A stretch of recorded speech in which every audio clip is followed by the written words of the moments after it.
You know, SAP actually, they did a study too with CEOs and said, hey, what is your #1 strategic concern?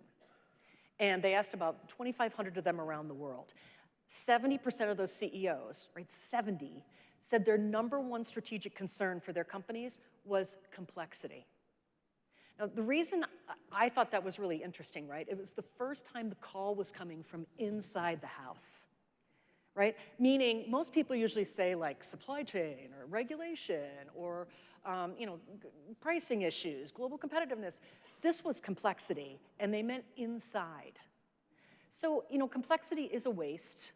It drains money, it drains time, blah, blah, we know that. But really what the problem is for you and the teams that work for you is that complexity is the enemy of meaningful work. That's why people are quitting. It's the enemy of what you were hired to do in the first place, right?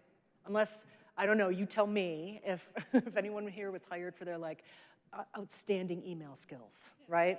Or amazing meeting skills, you weren't.